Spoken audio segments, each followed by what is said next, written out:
Halo, selamat pagi.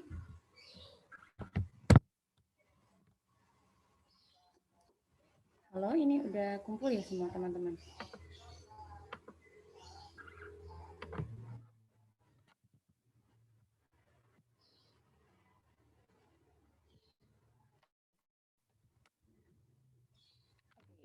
Ini kita mulai aja acaranya. Baik, Assalamualaikum warahmatullahi wabarakatuh. Selamat pagi, salam sehat bagi kita semua. Om Swastiastu, Namo Buddhaya, salam kebajikan. Baik, sebelumnya perkenalkan saya, Cindy Novia, akan bertindak sebagai MC pada acara Scholarship Talk Study in China pada pagi hari ini. Ya, sebelumnya perkenalkan saya sebagai MC pada pagi hari ini untuk menyampaikan susunan acara. Yang pertama adalah pembukaan, dan acara yang kedua sambutan oleh Wakil Ketua PPIT Sangtong, yaitu Kak Damar Lazuardi Rolian. Selanjutnya sambutan dari Presiden BEM Politeknik Negeri Malang, yaitu David Orlando.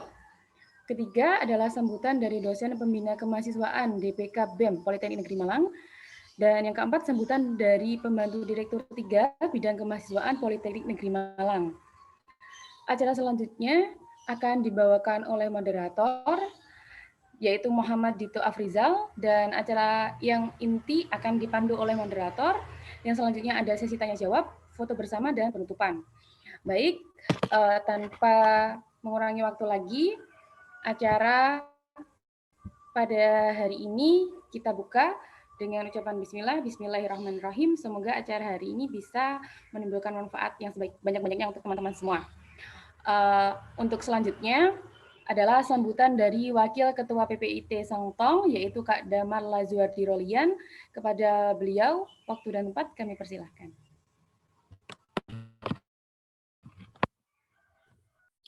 Baik, Bismillahirrahmanirrahim. Assalamualaikum warahmatullahi wabarakatuh. Selamat pagi, salam sejahtera, salam budaya, namo buddhaya. Gini teman-teman, terima kasih atas kesempatan di pagi ini yang sangat cerah. PPIT Sangtong yang saya wakili pada pagi hari ini berterima kasih karena BEM Polinema telah mau bekerja sama bersama kami. Harapannya dari output kerjasama ini, teman-teman dari BEM Polinema dapat lebih mudah mengakses tentang beasiswa di Tiongkok lewat informasi-informasi yang telah kami berikan. Begitu saja, terima kasih atas kesempatannya. Wabillahi taufiq wal hidayah. Assalamualaikum warahmatullahi wabarakatuh. Waalaikumsalam warahmatullahi wabarakatuh. Terima kasih Kak Damar atas sambutannya. Selanjutnya, sambutan dari Presiden BEM Politeknik Negeri Malang kepada Saudara David Orlando, kami persilahkan. Oke, Bismillahirrahmanirrahim. Assalamualaikum warahmatullahi wabarakatuh. Selamat pagi, salam sejahtera untuk kita semua. Om Swastiastu, Namo Buddhaya, salam kebajikan, Rahayu.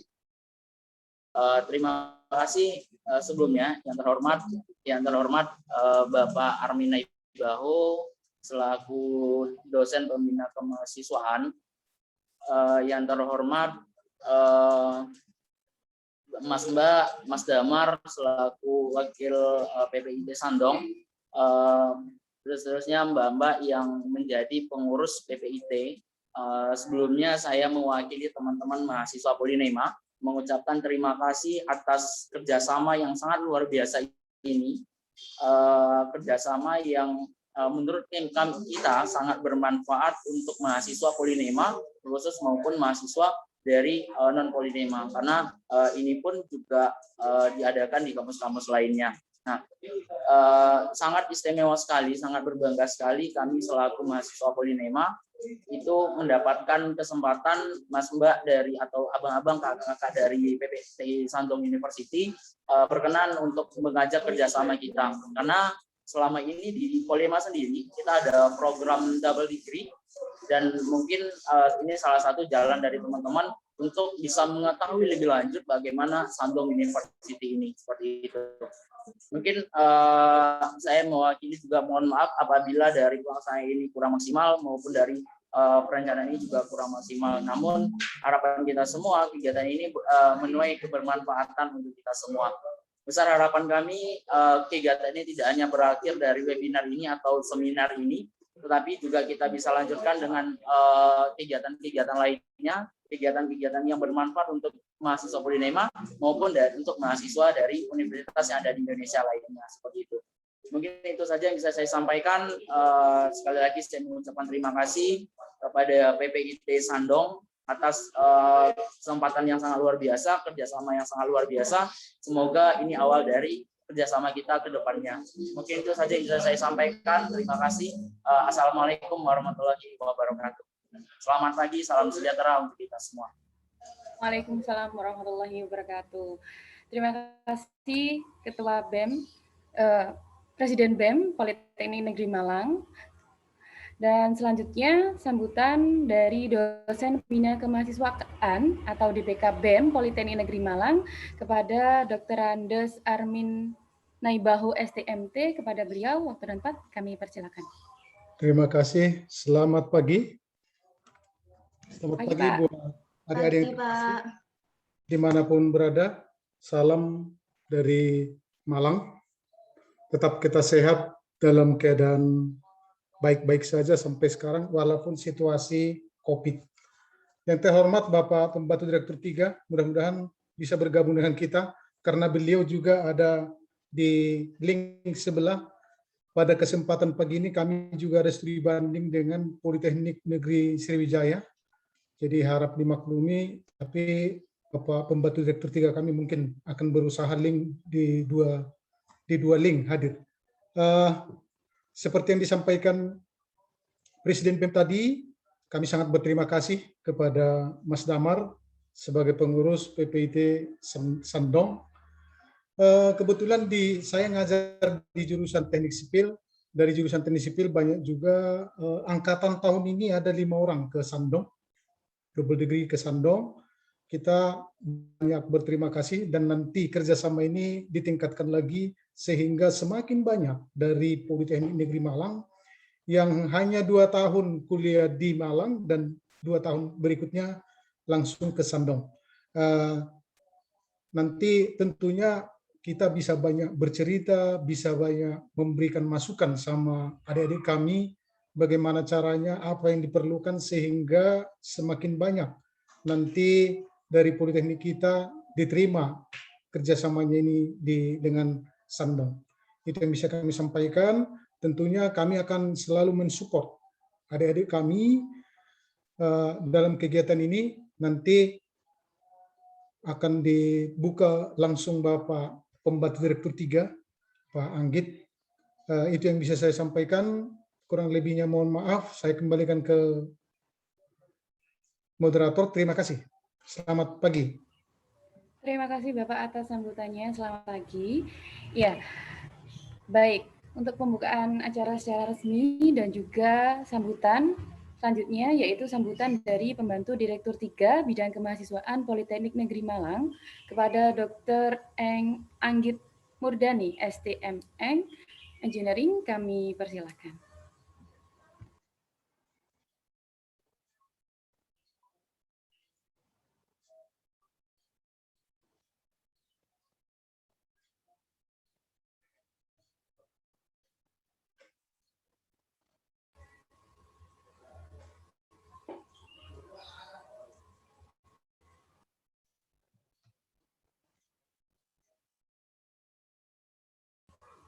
Oh ya, mohon maaf rekan-rekan semuanya, sepertinya beliau belum ada di room.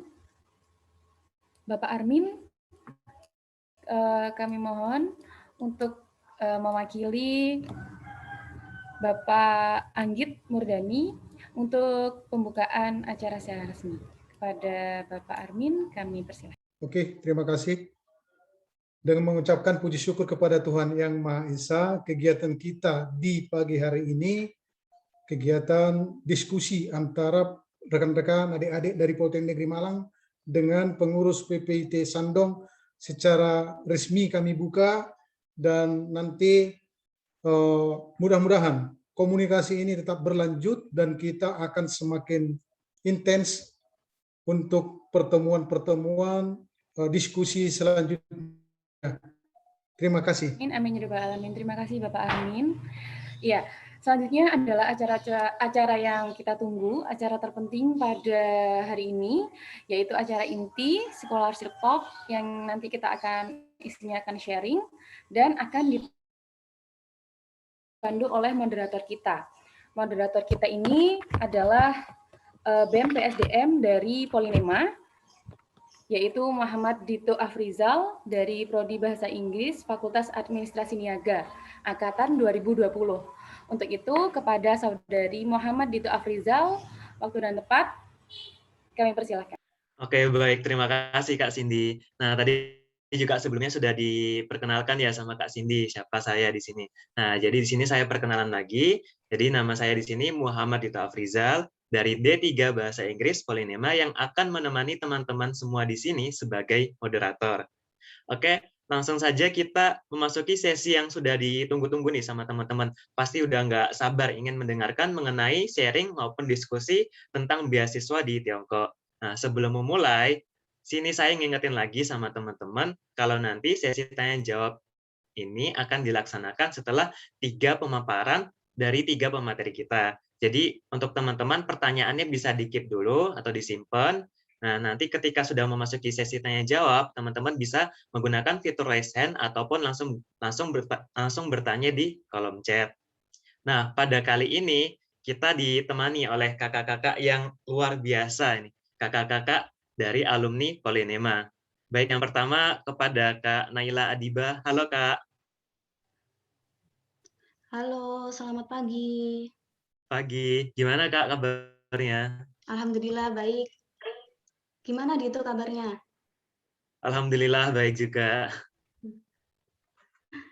Oke, jadi Kak Naila ini mendapatkan Chinese Government Scholarship tipe A ya, Kak? Iya, benar, tipe A. Oke, kalau gitu langsung saja biar Kak Naila juga langsung berkenalan dan juga ingin menjelaskan materinya, langsung saja kepada waktu dan tempat saya persilahkan. Baik, terima kasih kepada moderator. Sebentar.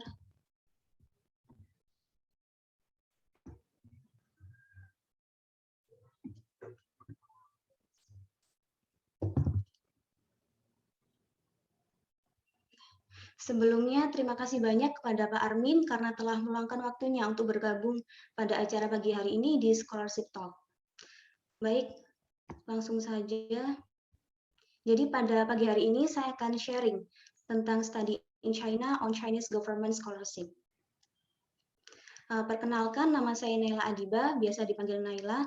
Saya mendapatkan beasiswa Chinese Government Scholarship pada tahun 2020, dan sekarang saya menempuh pendidikan master degree di Shandong University of Science and Technology.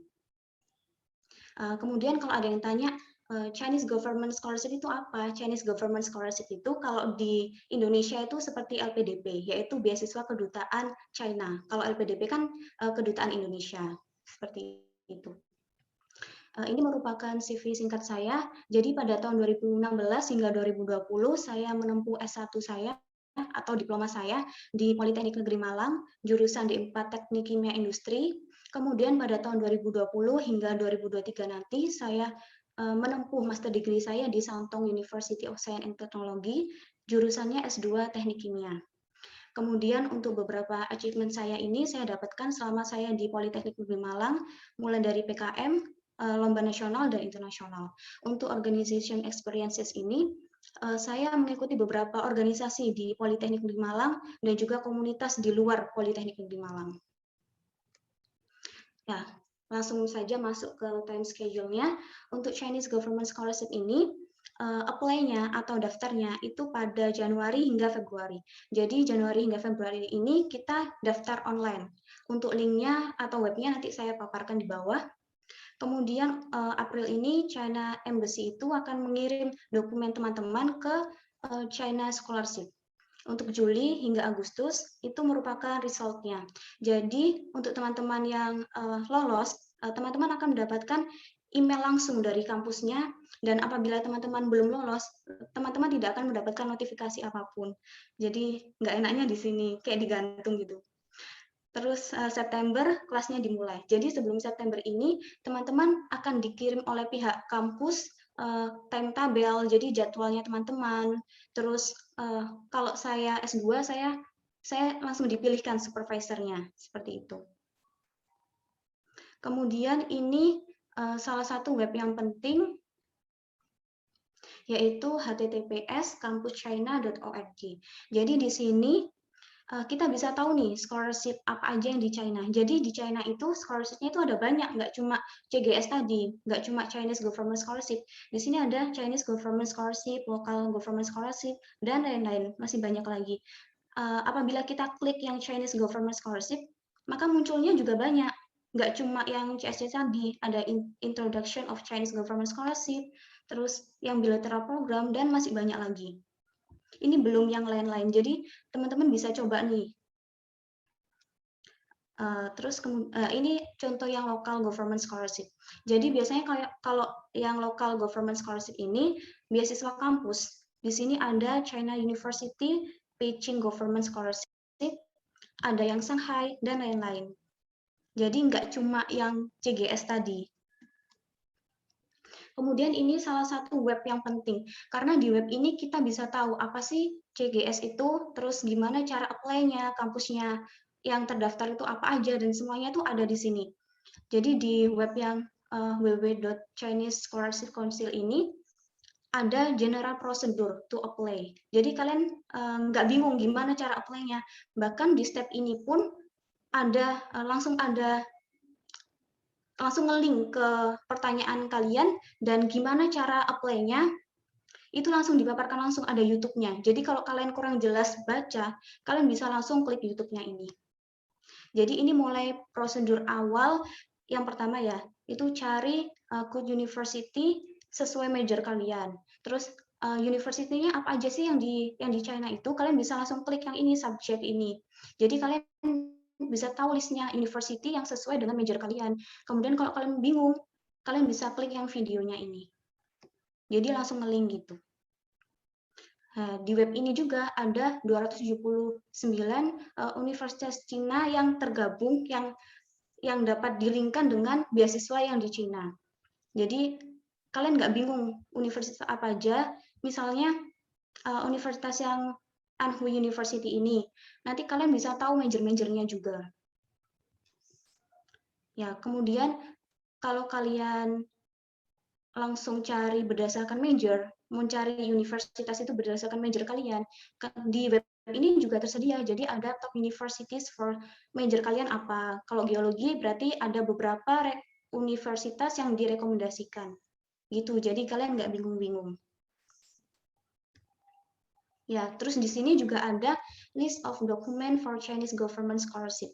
Di sini saat kalian mendaftar online, itu ada beberapa dokumen yang diperlukan. Dan di sini semuanya udah dijelaskan. Jadi kalau kalian, contohnya kalian klik rekomendasi letter. Gimana sih cara bikinnya? Jadi semuanya di sini tuh udah ada template-nya. Kalian tinggal baca di sini. Oh kayak gini. Jadi kalian tinggal baca aja di sini gitu. Terus untuk study plan-nya gimana? Kalian bisa klik di sini, dan di sini udah dipaparkan langsung gitu. Jadi di web ini tuh udah lengkap. Ya, kemudian untuk web yang ketiga ini, web untuk kalian mendaftar beasiswanya. Di studyinchina.csc.edu. Jadi di web ini, kalau kalian belum mempunyai akun, kalian ini create an account dulu, habis itu kalau udah baru bisa masuk ke sini. Ya, di awal setelah kalian masuk ke web ini akan ada instruction-nya. Jadi di sini ada 3 program. Tipe A itu apply melalui jalur embassy atau kedutaan. Tipe B ini lokal, seperti yang saya jelaskan tadi, lokal berarti via uni. Tipe C ini yang other. Kan tadi ada banyak tipe beasiswanya ya. Untuk saya sendiri, saya apply tipe A. Ya, kemudian ini untuk daftarnya. Jadi kalian di application-nya ini ada beberapa dokumen atau ada beberapa yang dibutuhkan ada beberapa info yang dibutuhkan seperti nama, terus paspor dan lain-lainnya. Kalian tinggal mengisi di application-nya ini untuk personal information-nya. Nah, kemudian untuk untuk memasukkan dokumennya, ini dokumen yang dibutuhkan sesuai dengan web yang sebelumnya. Jadi ini ada mandatory or not. Jadi penting atau enggak. Kalau ID foto ini berarti penting, berarti kalian wajib upload nih. Kalau yang no, ini seperti paper atau artikel publish. Kalau kalian punya, itu poin plus. Tapi kalau kalian nggak punya, nggak apa-apa, karena di sini no. Terus di sini enaknya, itu ini, sertifikat HSK atau Chinese language itu mandatory juga. Jadi kalian bisa upload atau enggak. Ini juga buat kayak TOEFL atau IELTS itu juga no di sini. Jadi kalian bisa upload apa enggak. Ya, ini untuk dokumen-dokumen yang saya upload, yang dicentang ini.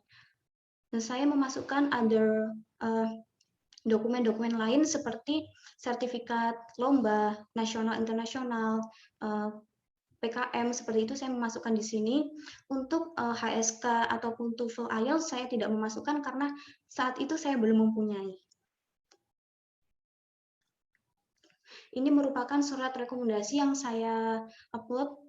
Yang pertama, ini saya meminta rekomendasi dari Pak Anggit, karena saat itu saya beberapa kali lomba dengan beliau. Kemudian yang kedua, saya meminta surat rekomendasi dari dosen pembimbing saya skripsi. Jadi seperti ini suratnya. Kemudian ini untuk final result-nya. Jadi pada Juli saya dikirim email seperti ini. Finally good news.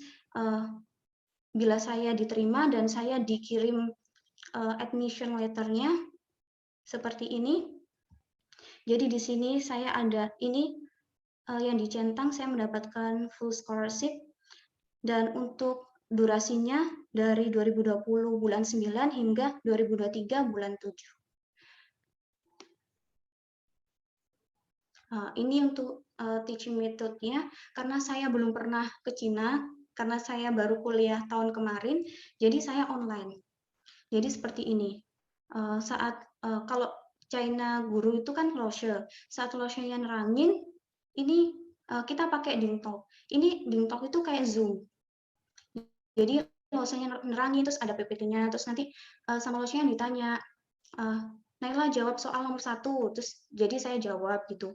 Oh ya, untuk di Shantung University of Science and Technology ini, saya masuk ke kelas internasional. Jadi saya menggunakan bahasa Inggris.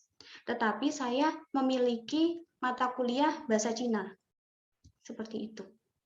Kemudian untuk tugasnya, ini ada di Dingtalk, jadi nanti ada notifikasinya kayak gini. Tugasnya suruh cari ini 1-2 instrumen, bla bla bla. Kemudian untuk submit-nya langsung submit di sini. Ini ada tulisannya homework. Jadi ini tugas saya. Jadi kalau submit tinggal klik aja terus masukkan gitu. Kemudian ini untuk salah satu mata kuliah yaitu Survey on China. Jadi di sini itu untuk luarannya, untuk final exam-nya menjelaskan negara masing-masing. Jadi kita presentasi 10 menit menjelaskan tentang negara masing-masing. Kemudian untuk PPT-nya dikirimkan langsung di Dingtalk tersebut. Jadi untuk pembelajarannya saya menggunakan WeChat dan Dingtalk. Ya seperti ini. Terus karena bahasa Mandarin saya masih awal dan saya terbantu banget dengan WeChat ini. Karena di WeChat ini apabila Loshe atau teman-teman yang dulu sudah pernah study in China dan melanjutkan S2, mereka mengirim pesan di WeChat, WeChat ini bisa langsung menerjemahkan ke bahasa Inggris. Jadi saya nggak bingung seperti itu. Kemudian ini saya bertanya ke admin.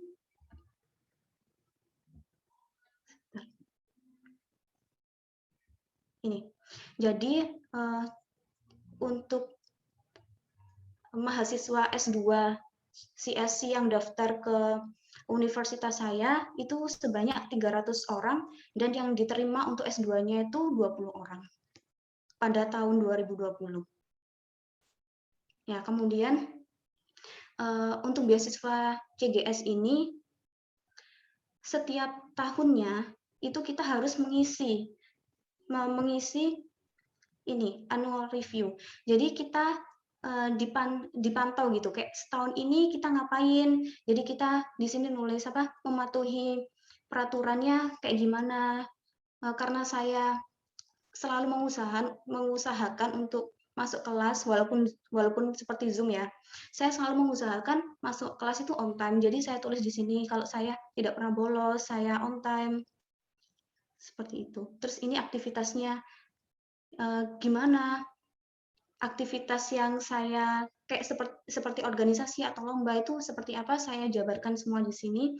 Jadi ini merupakan salah satu pertimbangan. CGS itu akan tetap memberi beasiswa ke kami atau memutus. Ya, ini lanjutannya. Jadi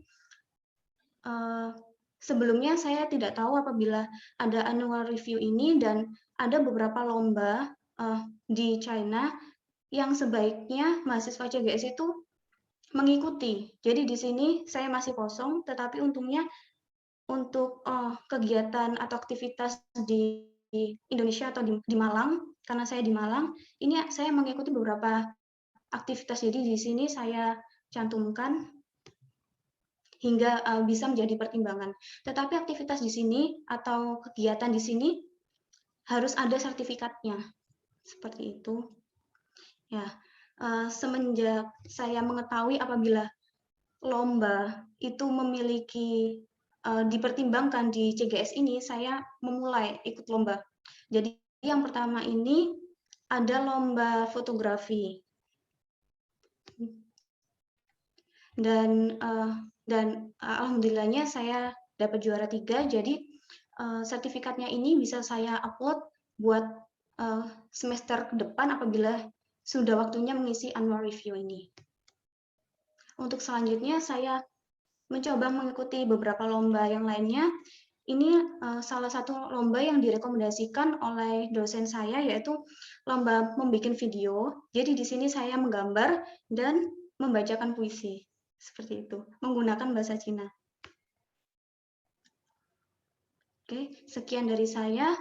It's going to be hard, but hard doesn't mean impossible.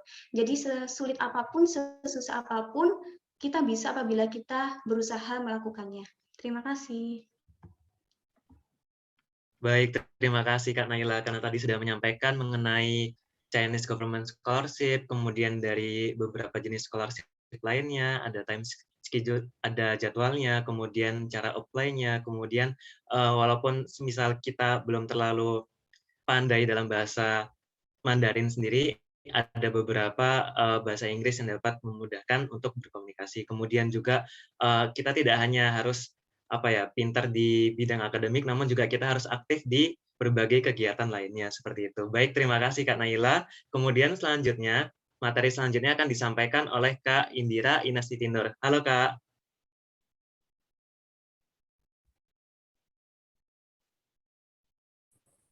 Halo, selamat pagi.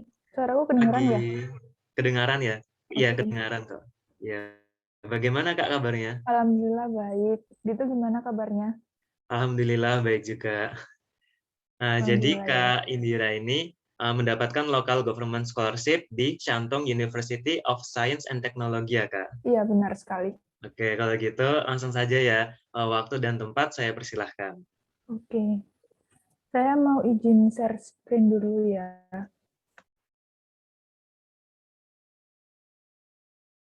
Udah kelihatan? Sudah, Kak.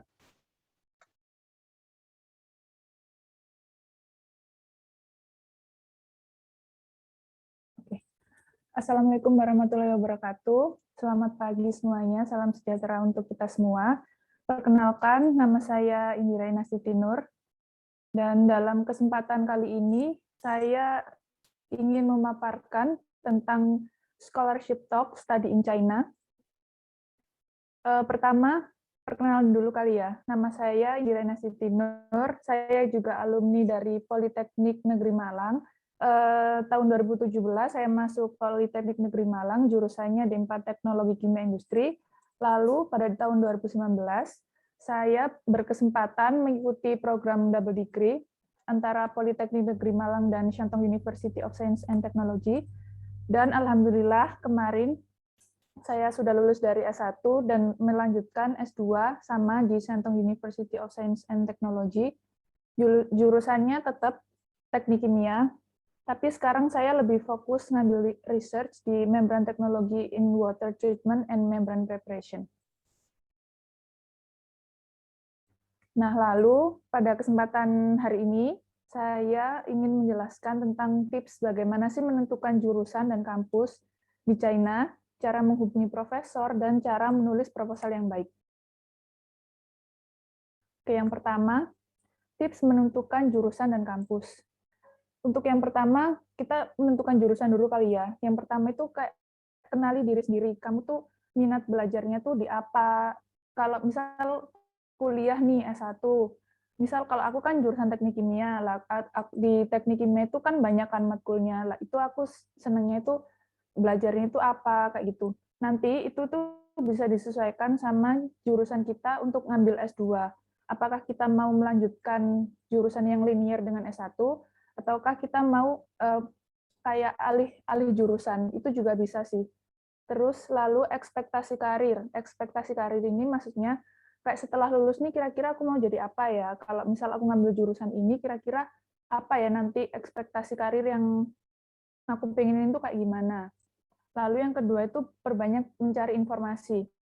Cari informasi tentang jurusan itu kayak misalnya jurusan ini, kalau teknik kimia kira-kira belajarnya apa ya? Terus kalau misalnya aku mau S2 lanjut ke teknik lingkungan, kira-kira silabusnya antara teknik kimia dan teknik lingkungan nih kira-kira sama apa enggak? Kalau misalnya memang masih satu linear, itu masih bisa. Tapi kalau misalnya udah beda gitu ya, misal teknik S1-nya teknik kimia, terus S2-nya mau teknik mesin gitu kan, kayak udah jauh gitu. Nah, itu kira-kira kalau misal kayak gitu, kalian sanggup apa enggak? Dan kira-kira background apa sih yang udah kalian pegang kalau kalian itu mau pindah jurusan kayak gitu. Lalu untuk mencari kampus atau universitas, kan kita udah tahu nih jurusan apa yang mau kita apply. Habis itu di list di kampus mana yang menyediakan list program studi kita. Habis itu lihat kalau misalnya di kampus itu pakai, kan kalau di China itu kan ada Chinese Talk atau English Talk gitu kan. Jadi belajarnya pakai Chinese apa pakai bahasa Inggris. Itu nanti bisa kita lihat. Lalu dilihat juga silabus kuliahnya. Soalnya kalau di sini itu kadang nama jurusan sama S1 kita itu agak berbeda gitu. Jadi bisa dilihat nanti di silabus kuliahnya kira-kira sama nggak yang dipelajarin kayak gitu.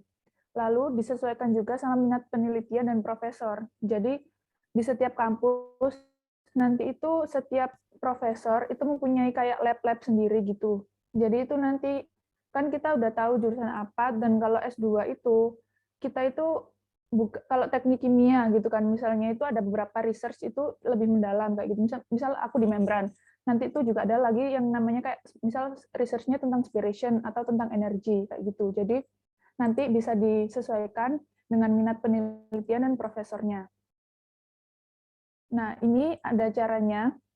Gimana sih kita cara cari kampus dan jurusan yang di-cover sama Chinese Government Scholarship. Yang pertama, kita bisa buka di web ini, campuschina.org, lalu di menu atas itu ada Homebound China Scholarship.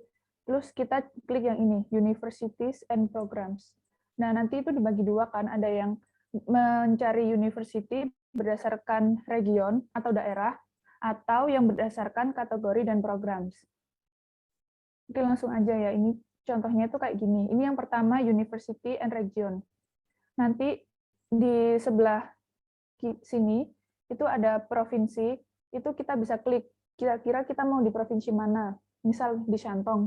Lalu nanti yang di sebelah kanannya sini, ini akan ada listnya, nama-nama university-nya, seperti misal China University of Petroleum, Lutong University, dan masih banyak lagi ya, ini sebenarnya bisa di-scroll ke bawah.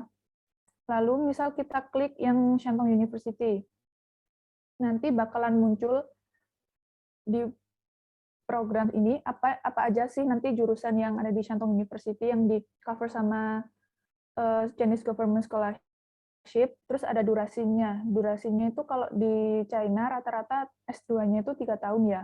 Jadi kalau mau S2 di China itu siap-siap, karena yang setahun pertama itu kita belajar Chinese language, sama belajar lagi matkul-matkul, bukan matkul-matkul yang relate sama nanti penelitian kita.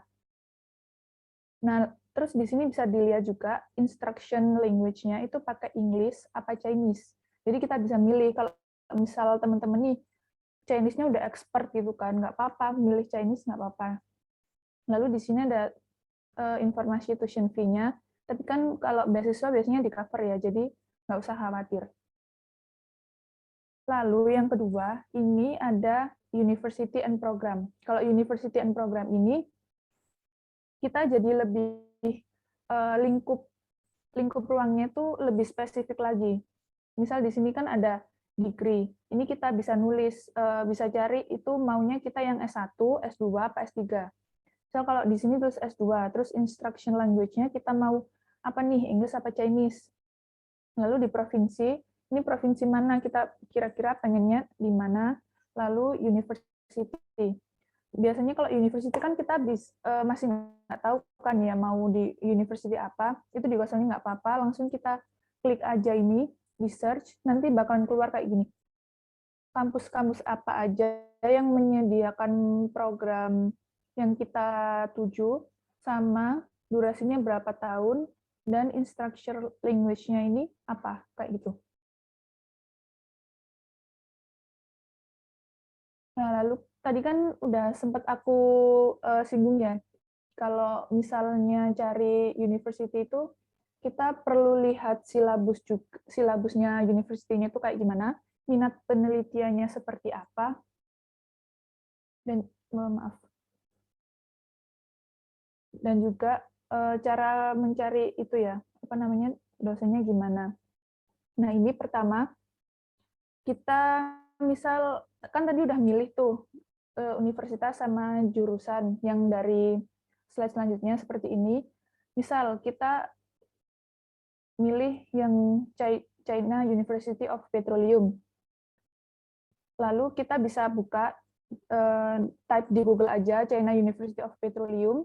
Habis itu nanti itu bakalan muncul main page-nya, terus kayak langsung ke official webnya China University of Petroleum. Kita klik aja di situ, pilih yang English version, karena webnya, karena di China itu ada 2, ada yang Chinese version sama English version. Kalian pilih aja yang English version, nanti tampilannya akan seperti ini. Untuk mengetahui silabusnya di mana, itu biasanya ada di ini, menu admission. Nanti setelah kalian klik menu admission, itu bakalan ada program and course, itu kita pilih aja, mau misal kalau habis dari S1 ke S2, berarti milihnya kan yang master programs ya. Habis itu kalian pilih aja mau yang English apa Chinese, karena mungkin kebanyakan kita belum bisa bahasa Chinese gitu ya, pilihnya yang English medium aja. English medium. Di situ nanti bakalan keluar di English medium tuh apa aja sih major yang di cover sama English medium. Kalau di kampus ini kebetulan ada 3 major, yaitu seperti yang bisa kalian lihat di sini ya. Itu ada 3 major yang di cover sama English medium master programs. Habis itu misal aku klik yang Chemical Engineering and Technology. Nah, nanti itu bakalan ada di sini Chemical Engineering and Technology itu apa sih yang dipelajarin di sini, di kampus ini. Itu ada objektifnya. Lalu di sini, ini yang aku maksud kalau S2 itu lebih, kan kalau S1 teknik kimia ya udah semuanya dipelajarin kayak gitu kan. Nah, kalau S2 kita itu lebih fokus ke research ke research apa-apa-apa kayak gitu. Spesialnya itu apa? Penelitian. Maksudnya penelitiannya itu kayak lebih ke bidang apa kayak gitu. Di sini tuh ada 4. Nanti kalau ini tuh masih kayak grup-grup gitu ya. Nanti itu sebenarnya kalau S2 itu lebih spesifik lagi kayak gitu. Lalu di sini ada silabus. Nah, ini maksudnya yang silabus mata kuliah. Di sini tuh apa sih yang dipelajarin kalau di kampus ini tuh yang jadi teman-teman tuh nanti bisa lihat, bisa bandingin, oh kayak gini, oh aku kemarin udah belajar kayak gini, oh pasti bisa lah kayak gitu-gitu. Lalu kalau biasanya di China University itu biasanya ada yang requirement-nya itu nanti kalian pas lulus harus lulus HSK 3 atau ada kampus tuh yang nggak perlu kayak gitu. Jadi nanti kalian lihat aja silabusnya kayak gimana, kalian cocokin sama minat penelitian kalian, sama kalian cocokin sama kira-kira kalian kalau misal kayak gitu sanggup apa enggak. Jadi disesuaikan aja sama diri kita sendiri kayak gitu. Nah, terus ini gimana ya caranya nyari profesor? Kan nanti untuk tahu apa sih research-nya di kampus ini, itu biasanya nanti bakalan ada di halaman yang profesor-profesornya. Soalnya nanti di halaman yang ada profesornya itu, kita bisa tahu kira-kira profesor ini itu minat penelitiannya ke arah mana, terus lab-nya itu namanya apa, terus nanti publikasinya itu seperti apa, publikasi jurnal ya maksudnya, seperti apa. Jadi kita bisa punya gambaran gitu loh nanti waktu S2 itu kita maunya itu gimana, kayak gitu. Ini kembali lagi ke page awal ya, tapi kita sekarang klik yang About Us, langsung ke College and Schools. Nah, di sini ada list-list college-nya, list-list college, habis itu kita klik mana yang ingin kita apply. Misal, mau apply ke Chemical Engineering gitu ya, kita klik aja College of Chemical Engineering. Nah, lalu nanti kita langsung masuk ke page-nya Chemical Engineering. Nah, di sini tuh ada fakulti. Fakulti ini nanti isinya itu ada teachers atau kalau kita di sini manggilnya Lausche ya. Kita klik aja di sini. Nah, ini tuh nanti bisa langsung ke list siapa aja sih yang di Departemen Chemical Engineering itu ada siapa aja. Misal kalau di Departemen Petroleum itu ada siapa aja. Nanti bisa langsung kita klik. Di situ ada informasi email sama informasi minat penelitian profesornya itu di bidang apa. Lalu ada publikasi jurnal. Jadi kita bisa tahu kira-kira itu apa sih yang diteliti profesornya itu kayak gimana kayak gitu. Nah, lalu selanjutnya ada cara untuk menghubungi kandidat profesor. Nah, kenapa sih kita perlu menghubungi kandidat profesor ini? Kalau di CSC kan tadi udah dijelaskan ya sama Kak Naila sebelumnya, kalau ada type A atau type B. Nah, misal kalau type A kan kita itu lewat jalur embasi. Nanti itu kita milih 3 universitas. Nah, kalau type A itu sebenarnya nggak usah menghubungi profesor untuk mendapatkan letter of acceptance. Jadi itu semacam surat kayak kalau kamu itu diterima di lab profesor tersebut. Atau kayak misalnya profesor tersebut mau kayak menjadikan kamu sebagai muridnya kayak gitu. Untuk type A, itu sebenarnya kita nggak perlu mendapatkan LOA ini nggak apa-apa. Tapi untuk type B, ada beberapa university yang kamu nggak perlu LOA itu nggak apa-apa, tapi ada beberapa university itu yang butuh untuk melampirkan LOA. Jadi untuk nanti kalau kalian misal di Shandong, mau daftar di Shandong University, China University of Petroleum, sama Qingdao University gitu ya, kalian lihat aja nanti di requirement-nya itu perlu nggak mencantumkan LOA atau enggak. Tapi kalau misal kita udah punya LOA itu bakalan jadi nilai plus buat kita. Nah, ini gimana sih cara menghubungi kandidat profesor? Yang pertama, cari informasi tentang minat research profesor tersebut. Seperti yang udah aku jelasin tadi ya, profesor tersebut itu meneliti di bidang apa sih, terus kayak misal kalian pengennya apa, terus profesornya ternyata meneliti di bidang apa, itu bisa disesuaikan kan. Nah, nanti kalau kalian udah dapat itu, di situ biasanya yang udah aku kasih contoh di page sebelumnya, itu kan ada alamat email profesornya, itu kalian catat. Jadi nanti misal kalau misal minat penelitian kalian ternyata sama dengan minat penelitian profesor, kalian bisa langsung kayak menghubungi beliau, kayak penjajakan langsung kayak gitu. Lalu apa sih dokumen yang harus dilampirkan untuk menghubungi profesor? Biasanya yang dilampirkan itu ada CV sama research proposal. Nah, research proposal ini itu maksudnya kayak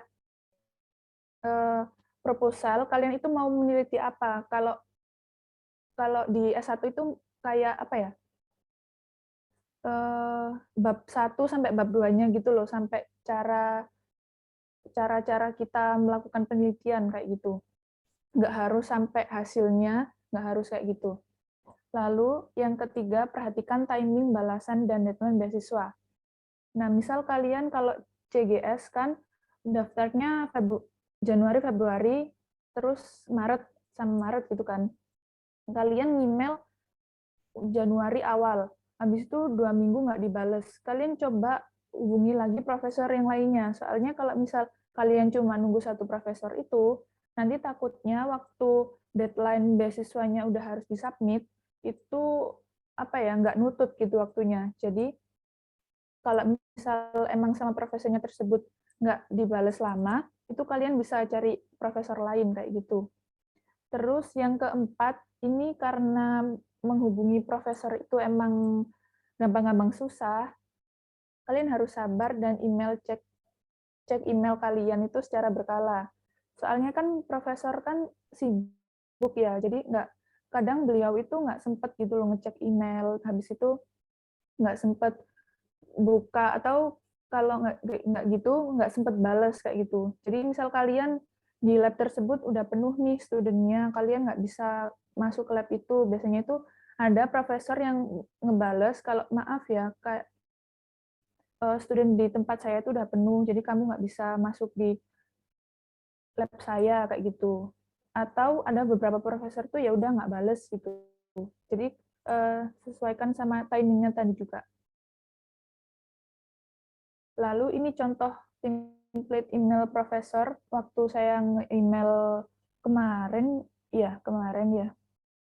Ini yang pertama itu salam ya, jangan lupa karena itu yang paling penting gitu kan, salam.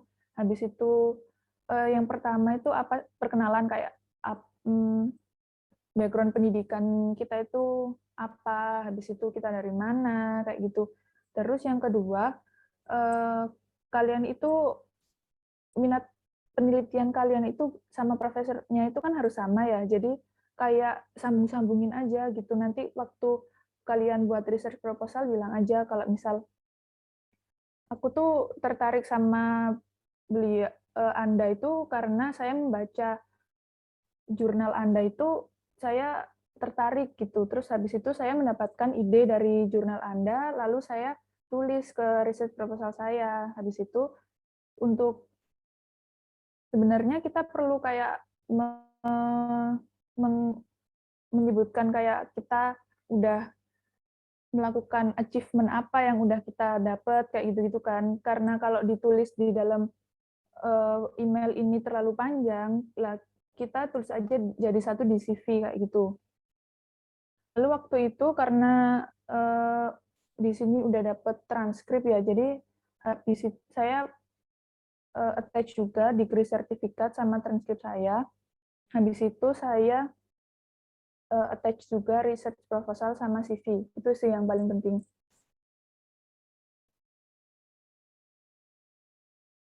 Lalu yang ketiga, cara menulis proposal yang baik. Sebenarnya menghubungi profesor itu lebih baik kita menyertakan research proposal ya. Soalnya kalau misal kita nggak menyertakan, itu kesannya kayak terus kamu mau ngapain kayak gitu. Kalau sebenarnya kalau cuma CV aja itu nggak apa-apa sih. Nanti mungkin profesornya akan diskusi sama kita. Tapi lebih baik kita tuh menyertakan research proposal, soalnya biar tahu gitu loh kalau kita itu oh tujuanku untuk research masuk lab ini tuh udah ada kayak gitu. Apa sih yang mau aku lakukan kalau aku masuk lab ini tuh kayak gimana kayak gitu. Lalu ini ada cara menulis proposal yang baik. Yang pertama itu ada study plan sama research proposal. Nah, kalau bedanya study plan sama research proposal, kayak study plan itu kayak rencana studi kalian apa yang mau dilakukan kalau kalian masuk ke master, kayak gitu. Lebih yang kayak ke general aja. Nah, kalau research proposal itu kalian menulis gimana sih, apa sih yang mau kamu teliti kalau kamu masuk S2, kayak gitu. Kalau study plan, kan tadi udah dijelasin ya sama Kak Naila, kalau study plan itu termasuk mandatory document. Nah, ini yang pertama, apa sih yang harus kita tulis di study plan gitu kan. Yang pertama itu ada personal statement. Personal statement ini maksudnya itu kayak background kita, background pendidikan kita itu seperti apa, kayak gitu. Terus kenapa sih kita memilih universitas atau negara tersebut, kayak gitu. Misal kalian milih China, kenapa sih kok milih China? Apakah karena teknologinya, apakah karena kebudayaannya, kayak seperti itu. Habis itu, goal of study. Goal of study ini maksudnya achievement apa sih yang ingin kalian dapat waktu kalian melanjutkan master, kayak gitu.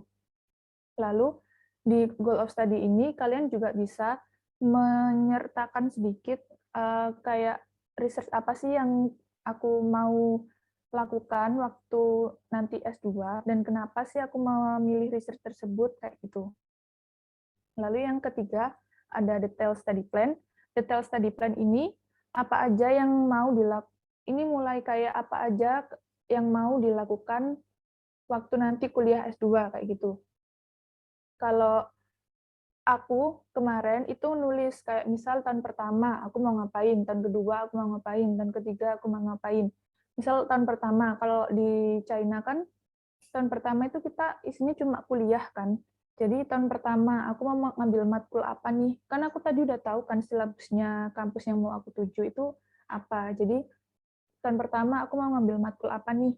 Terus buat nyiapin researchku nanti tahun pertama aku mau ngapain, misal literatur review kayak gitu. Lalu tahun kedua tuh aku mau ngapain? Aku mau mulai risetku, mau eksperimen, ngumpulin data. Terus habis itu mau publish paper, karena kalau di salah satu syarat kelulusan S2 di China itu kan harus publish paper. Jadi tahun kedua aku mau publish paper, lalu tahun ketiga baru aku tinggal kayak mengolah data sama tinggal nulis tesis kayak gitu. Jadi seenggaknya kita udah punya poin kayak tek mau ngapain kayak gitu. Jadi itu jadi nilai plus ya. Jadi kita itu nanti reviewernya tuh tahu kalau oh anak ini tuh udah punya tujuan yang jelas gitu loh, mau kuliah itu udah punya tujuan yang jelas kayak gitu. Lalu yang terakhir ada future plan after study. Nah, future plan after study ini apa sih rencana kalian nanti setelah lulus S2 kayak gitu. Misal ada rencana jangka pendek sama rencana jangka panjang. Kalau misal rencana jangka pendeknya itu apa? Terus kalau misal rencana jangka panjangnya itu kayak gimana? Misal setelah saya lulus S2, saya akan melanjutkan kerja di luar negeri, kayak gitu misal. Atau saya ingin kembali ke Indonesia untuk melakukan mencari pekerjaan di Indonesia. Atau terus kalau jangka studi secara rencana jangka panjangnya itu bisa ditulis kayak 5 tahun ke depan saya ingin bekerja di sini, atau 5 tahun ke depan saya ingin kembali ke Indonesia dan mengabdi di Indonesia. Nah, kayak gitu tuh bisa. Terus jangan nulis kalau misal jangka pendeknya setelah saya selesai kuliah S2 di China, saya kalau kembali ke Indonesia ya kembali, misal ada pekerjaan saya mencari pekerjaan, kalau misalnya ternyata saya bisa lanjut S3, saya lanjut S3 kayak gitu tuh jangan ya, soalnya maksudnya itu menunjukkan kalau kalian itu nggak punya tujuan yang jelas kayak gitu. Jadi tulis aja kalau misal kalian mau S3 ya S3, kalau misal kalian mau kembali ke Indonesia dan bekerja gitu juga bisa. Seperti itu.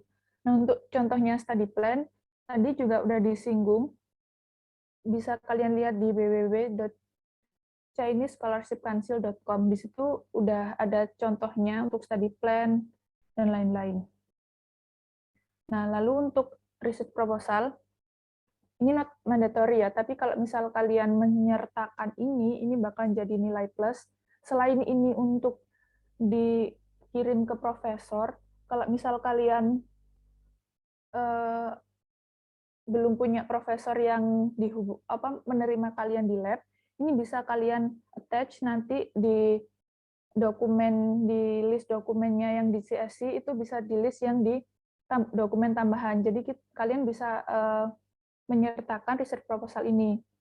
Sebenarnya kalau profesor di sini itu sebenarnya udah punya gitu loh gambaran nanti mau research apa kayak gitu. Soalnya research-nya itu kayak lanjutan dari sini. Tapi kalau kalian menyertakan research proposal itu kayak, oh anak ini udah tahu mau apa, seenggaknya itu jadi nilai plus gitu loh buat kalian. Soalnya kan yang daftar beasiswa itu banyak kan ya, jadi kalian tuh harus menonjolkan kayak sisi plus dari kalian itu seperti apa kayak gitu.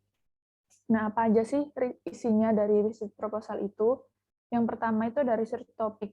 Ini tuh maksudnya kayak kalian itu mau meneliti apa sih, apa yang mau aku teliti ya waktu nanti S2 kayak gitu. Yang pertama, kalian bisa melanjutkan penelitian S1 kalian. Misalnya kalau dari aku, kan aku S1-nya teknik kimia nih, habis itu S2-nya juga teknik kimia. Nanti aku S1-ku misal tesisku tentang spiration gitu ya. Habis itu nanti S2 aku mau melanjutkan tentang spiration juga. Nah, itu seperti itu nggak apa-apa. Jadi mendalami apa yang sudah kita teliti waktu S1. Atau kalau nggak gitu, mencari topik baru sesuai dengan minat penelitian kita selanjutnya. Misal nih, aku kan S1-ku tadi spiration, terus S2 aku mau membran. Jadi aku harus banyak-banyak baca literatur tentang membran itu kayak apa. Jadi nanti waktu aku buat research proposal, aku udah tahu apa yang mau aku teliti kayak gitu. Lalu yang kedua, itu ada research objektif. Ini tuh maksudnya isi dari proposal kita itu maunya itu kayak mana kayak gitu. Apakah memperdalam S1 itu maksudnya kayak misalnya penelitian kita S1 udah kayak gitu, terus S2-nya itu mau dibawa kayak gimana. Nanti kalian bisa tulis di objektifnya itu seperti itu. Lalu yang kedua, karena misal kalau aku S1-nya spiration, terus S2-nya ini membran. Nah, membrannya ini, aku itu nulisnya kayak aku harus mengarah pada penelitiannya profesor tersebut. Misal, buat apa nih? Nggak mungkin kan tiba-tiba aku kayak nulis yang penelitian yang nggak nyambung nih sama laboratorium atau supervisor tujuanku, kayak gitu. Lalu yang ketiga, ada research metodologi. Ini tuh kayak bagaimana metodologi untuk menyelesaikan penelitian. Terus habis itu, untuk tahu caranya gimana menyelesaikan sebuah penelitian, mungkin kalau di S1 ini kayak sempro gitu ya. Jadi bab 1 sama bab 2 kayak gitu. Nah, itu gimana caranya kita itu harus banyak membaca jurnal gitu. Entah itu jurnal publish internasional ataukah jurnal yang udah dipublish sama profesor supervisor tujuan kita. Lalu yang keempat ada expected results. Itu maksudnya untuk proposal ini kan masih rencana gitu ya. Jadi kan kita nggak tahu nih gimana nanti hasilnya kayak gitu, apakah berhasil atau enggak. Nah, di sini itu kita bisa tulis hasil apa sih yang kita harapkan jika kita meneliti penelitian ini kayak gitu. Lalu yang terakhir ada research timetable. Ini maksudnya kayak bagaimana cara kita menyelesaikan penelitian ini. Misal kan kita kuliah di China 3 tahun. Yang tahun pertama karena kita ada kelas, kita literatur review sama diskusi sama supervisor kita buat gimana sih penelitian kita mau apakah metode yang sudah saya paparkan ini apakah sudah cukup bagus ataukah ada yang perlu dirubah kayak gitu. Lalu nanti misal tahun kedua saya sudah mulai melakukan research, jadi sudah mulai start gitu kan, sudah mulai praktikum, sudah mulai mengumpulkan data. Lalu yang tahun ketiga nanti cuma kan udah selesai nih mengumpulkan data dari tahun kedua, jadi tahun ketiganya nanti saya tinggal nulis tesis aja sama benerin apa yang harus dibenerin kayak gitu. Itu sih pemaparan dari saya. Terima kasih kepada teman-teman. Nanti kalau misal ada pertanyaan atau masih tadi kurang jelas, bisa menghubungi saya via Instagram, bisa, atau email. Seperti itu. Terima kasih. Baik, Kak. Terima kasih. Kemudian untuk materi selanjutnya akan disampaikan oleh Kak Gumawa Windu Manggada. Kepada Kak Gumawa kami persilakan. Terima kasih Dito untuk waktunya. Saya izin share screen ya di sini.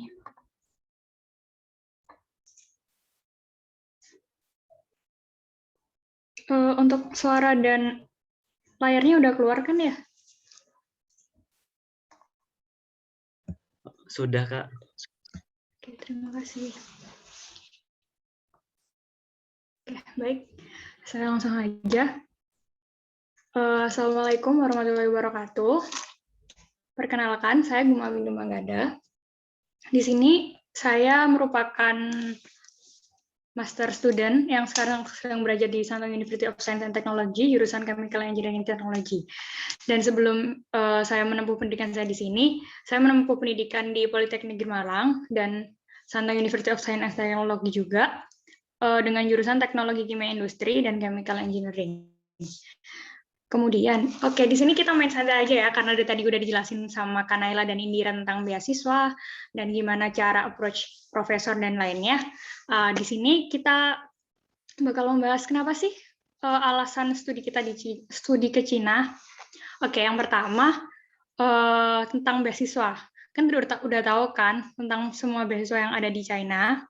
Nah, jadi di sini nggak aku bahas, sekarang udah dilanjutkan. Kedua adalah tentang pendidikan dan teknologi. Kenapa sih pendidikan teknologi? Jadi di sini tuh kayak pendidikan dan teknologi di sini pasti berbeda sama yang ada di Indonesia kan. Nah, untuk lebih lanjutnya nanti kita bahas selanjutnya. Dan yang terakhir itu kita alasannya ada pengalaman baru. Pengalaman barunya kenapa? Karena di sini kita akan menjadi orang yang kayak jadi merantau, kemudian ketemu orang-orang baru, teman-teman internasional, dan ketemu banyak orang dari berbagai culture. Nah, oke, untuk perbedaannya sendiri untuk studi di Cina dan Indonesia, yang pertama yang paling signifikan adalah lingkungan. Kenapa sih? Karena di sini bahasa sehari-hari yang digunakan adalah bahasa Cina. Dan untuk kita sendiri yang mahasiswa internasional pasti pakai bahasa Inggris. Tapi karena kita di Indonesia nggak familiar dengan kedua bahasa ini, jadi pastinya agak mengalami kesulitan untuk di sini. Tapi nggak apa-apa, kita pasti nanti punya cara sendiri, kayak struggle-nya sendiri untuk belajar bahasa China, bahasa Indonesia, atau mungkin bahasa Inggris, atau mungkin nanti itu kita biasanya pakai kayak bahasa tubuh gitu, yang mereka juga bakal ngerti. Nah, kemudian untuk makanan di sini kayak rasanya tuh beda-beda juga kan, karena taste-nya orang Indonesia beda, orang Cina beda, teman-teman yang lain juga beda. Nah, kemudian kepribadiannya orang Cina tuh gimana sih? Jadi kepribadian di sini tuh yang aku maksud kayak cara kerja kepribadiannya orang-orang yang mereka tuh kayak semangat banget gitu kerjanya. Jadi di sini nggak semua orang itu kayak berlomba-lomba untuk gimana jadi yang terbaik. Kayak belajarnya itu semangat setiap hari belajar, kemudian mereka jujur di mana-mana.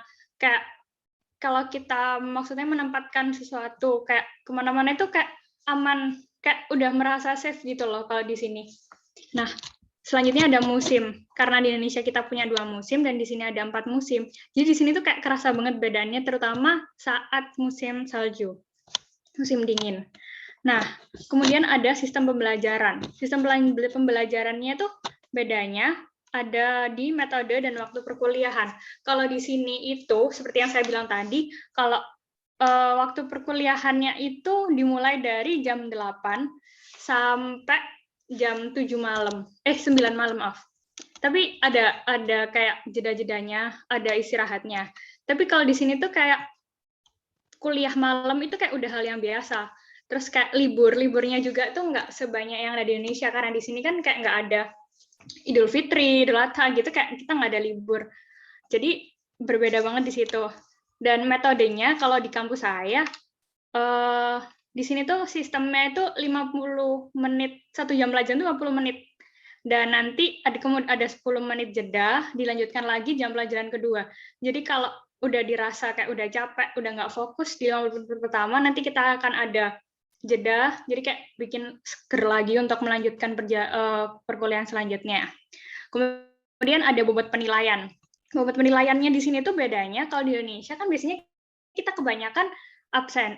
Sebenarnya sama sih, kayak yang nilai itu apa aja, ada absensi,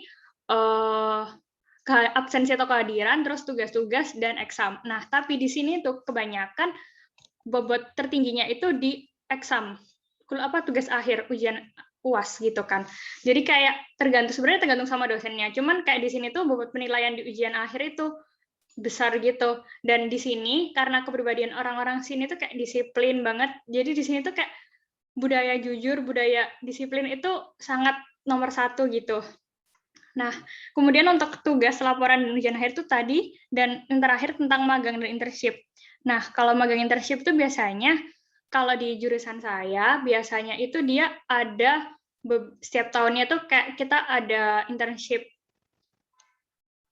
sendiri gitu. Jadi, tapi internshipnya itu nggak kayak internship yang kayak magang-magang kita yang biasanya kalau di Indonesia ada magang 3 bulan di perusahaan ini, gitu-gitu. Nah, kalau di sini tuh kayak cuman mungkin setiap tahunnya tuh ada, tapi cuman kayak semacam studi ekskursi gitu. Jadi kayak kita nggak terlalu turun tangan langsung, jadi kayak mungkin melihat, mengamati bagaimana cara kerjanya gitu-gitu. Jadi nggak sampai yang kita terjun bantuin gitu, enggak.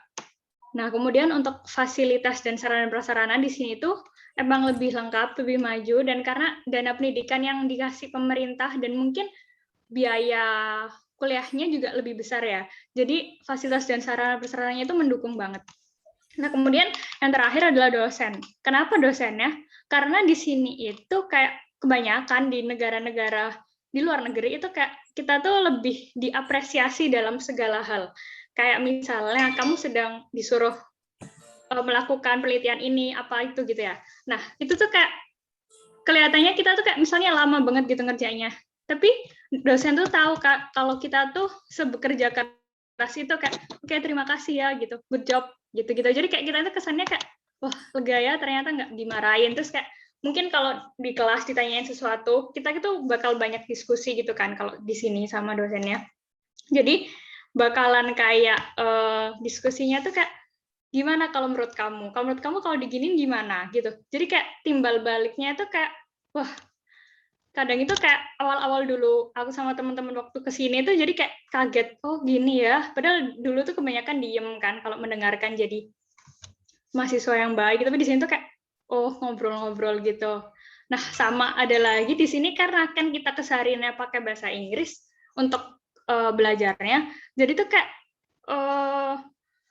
biasanya di sini tuh kalau menghubungin dosen itu tuh kayak lebih santai gitu loh. Kayak santainya tuh gimana? Bukan santai karena kayak nggak sopan gitu, enggak. Cuman kayak di sini tuh kayak beliau tuh kan biasanya kita kalau ngehubungin kan kayak Assalamualaikum, permisi, nama saya bla bla bla bla gitu kan, kayak harus sopan santun. Nah, tapi kalau di sini tuh karena pakai bahasa Inggris, namanya kayak you, lausu sorry, bla bla bla, you kayak pakai you itu kayak santai gitu. Jadinya tuh kayak lebih santai. Terus kayak dosennya juga biasanya kayak orang-orang internasional kan kelihatan, jadi kayak lebih ditanggepin gitu. Jadi lebih santai di sini.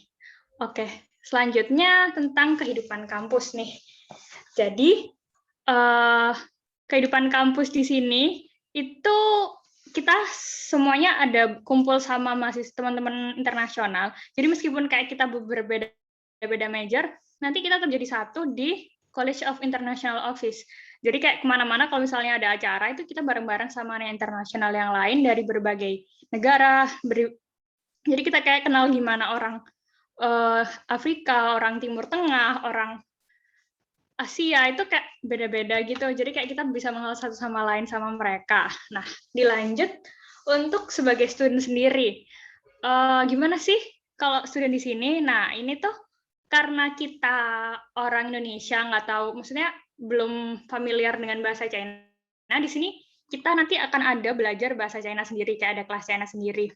Ini kebetulan sama teman-teman yang dari Polynema. Oh ya, mungkin teman-teman dari tadi mikir ya, kok kalau kakak-kakak ini dari chemical engineering semua gitu.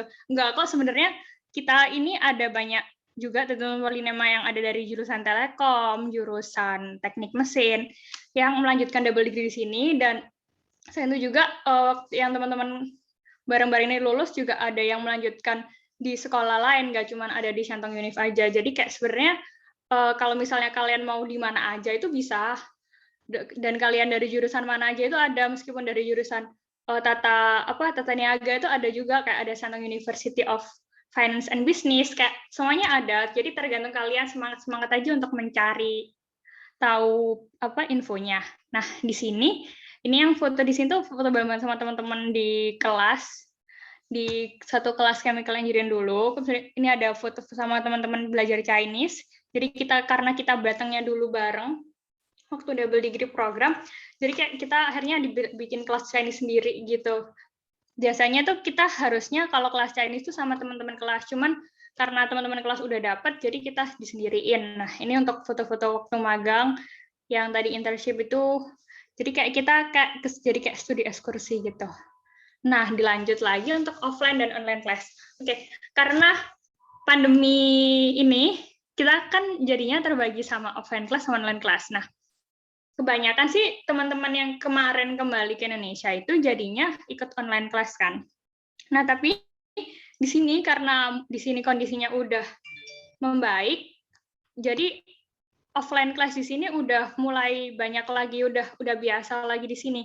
Jadi wisuda kemarin kita terbagi jadi dua, kayak dalam satu wisuda itu ada offline sama online gitu. Nah, ini untuk teman-teman waktu online dan waktu offline sendiri. Jadi nanti waktu sidang juga kemarin juga gitu, di satu ruangan nanti ada offline sendiri, ada online sendiri gitu. Jadi habis offline sesi selesai nanti dilanjut teman-teman yang online gitu. Nah, kalau online class kalau digabung gitu gimana sih jadinya? Jadinya tuh kayak di setiap kelas di sini tuh ada kayak kameranya dari belakang di sini. Jadi kita bisa lihat lausnya yang ngejelasin buat teman-teman offline, tapi kita juga bisa mendengarkan dari online. Nah, kalau biasanya dari teman-teman nasional kan zona waktunya beda. Nah, itu nanti kita bisa diputar ulang gitu. Nah, waktu masih semuanya pandemi, ini kayak ujian online. Di sini tuh ujian online-nya tuh jadinya kayak ya harus ngeliatin kalian gimana, kayak karena di sini kayak jujur gitu kan, jadi kayak kelihatan biasanya ada 2 kamera di belakang ataupun gimana, tapi untuk mengetahui kita gimana waktu ujiannya. Nah, ini untuk research group-nya sendiri. Oke. Nah, untuk mengenai research group sebenarnya berbeda-beda tergantung dengan berdasarkan fokus penelitian dan peminatannya masing-masing. Karena di sini saya peminatannya chemical engineering, tapi di bagian simulasi, jadi saya nggak turun tangan langsung dengan eksperimen. Nah, di sini lab saya tuh kayak kebanyakan komputer, karena setiap hari saya emang harus ngeliat komputer, karena penelitiannya ada di komputer. Nah, ini ruang penelitiannya, terus kemudian biasanya di beberapa research group itu ada beberapa laushe itu dosen kan. Nah, situ nanti kayak dibagi, kayak misalnya si A nanti membahas ini, terus research-nya ini, nanti kayak sebenarnya semuanya itu berkesinambungan jadi satu, tapi kayak lebih dibagi biar research-nya tuh lebih mendalam gitu. Jadi semuanya tuh masih tergantung satu sama lain. Dan nanti di setiap week-nya biasanya tuh ada kayak laporan ataupun meeting. Jadi kayak kita tahu perkembangan teman-teman kita yang lain tuh gimana, udah nyampe mana sih mereka gitu. Nah, dan untuk mahasiswa master sendiri di sini, mahasiswa master dan mahasiswa S1, mahasiswa undergraduate itu nanti kita disediain meja, maksudnya kayak meja kerja sendiri. Nah, tapi meja kerjanya, ini meja kerja saya, biasanya itu tergantung sama kayak kebutuhan masing-masing. Kalau misalnya tadi kayak Indira kan lebih ke eksperimen. Jadi nanti meja atau labnya itu beda banget sama kayak punya saya. Jadi kayak di sana itu kayak mungkin lebih banyak eksperimen apa namanya, alat-alat sendiri gitu. Jadi kayak nggak semua research group labnya itu kayak gini. Jadi beda-beda. Mungkin dari jurusan teman-teman yang lain juga beda sendiri. Jadi semuanya tergantung sama apa yang kita ambil. Nah, di sini nanti seperti yang dijelaskan tadi, kalau misalnya kita tuh kayak ada fokusnya sendiri, kemudian dana penelitian di sini tuh besar-besar gitu. Kayak misalnya kemarin biasanya kan kayak kita tuh kayak disuruh sama lain itu di satu grup itu untuk membantu sebuah research gitu, memperdalam research. Nah di situ nanti kayak misalnya kalau misalnya ada seminar ataupun apa gitu dari kampus-kampus lain ada penelitian gitu, nanti kita tuh kayak biasanya tuh kalau lausenya mau kayak diikutin semuanya, ayo ikut gitu.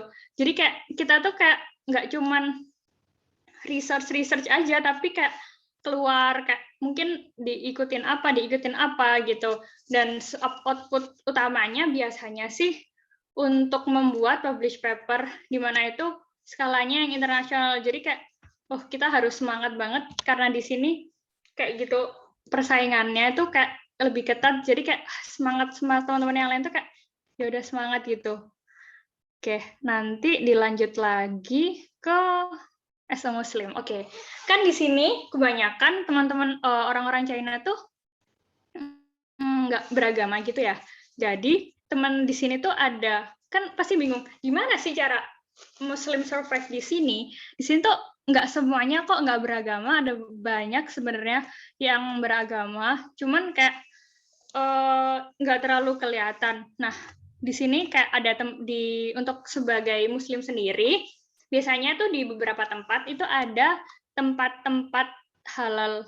Ya, halal ini tulisan halal dalam Hanzanya, bahasa Chinese-nya. Jadi kayak kalau ada kita kelihatan tulisan ini tuh berarti halal. Jadi kayak ya udah kita banyak tempat makan halal. Nah, untuk di kampusnya sendiri, di dalamnya kampus tuh kan ada beberapa kantin. Biasanya kalau di kampus saya di setiap kantin itu ada satu tempat yang khusus untuk makanan halal gitu. Jadi nggak perlu khawatir. Kalaupun misalnya lagi keluar ataupun susah nyari tempat halal, biasanya alternatif kita tuh kayak makan makanan yang seafood gitu, yang kayak udah pasti nggak haramnya gitu.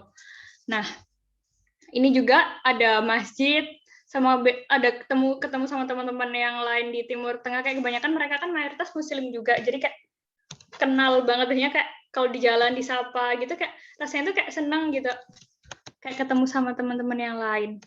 Nah, permisi, dilanjut. Mohon maaf memotong, izin mengingatkan untuk waktunya sudah hampir selesai. Oh, oke, terima kasih, maaf ya.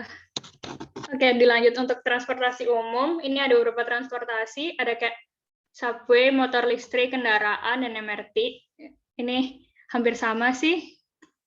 Kemudian kebanyakan kalau kita ke transportasi umum, maksudnya kita di sini tuh kebanyakan jalan-jalan gitu. Jadi tren transportasinya itu kebanyakan umum. Jadi kayak kita tuh jarang ada yang pakai kendaraan pribadi gitu. Kalau nggak orang-orang yang bisnis gitu-gitu. Nah, dilanjut ada school activities. Di sini ada beberapa macam aktivitas yang ada di kampus. Jadi kayak ikut aja semua aktivitas yang ada, biar tahu gimana China, gimana festival-festivalnya, gimana memperdalam China, untuk pengalaman baru juga. Kemudian kita bisa jalan-jalan ke museum, atau kita tahu cara bikin apa, terus kayak ada ikut ulang tahunnya kampus gitu, kita ikut, jadi gitu. Oke, terima kasih dari saya. Kalau misalnya ada yang mau ditanyakan, bisa langsung menghubungi saya di Instagram. Oke, terima kasih. Wassalamualaikum warahmatullahi wabarakatuh. Mohon maaf kalau ada salah perkataannya. Terima kasih. Baik, terima kasih, Kak.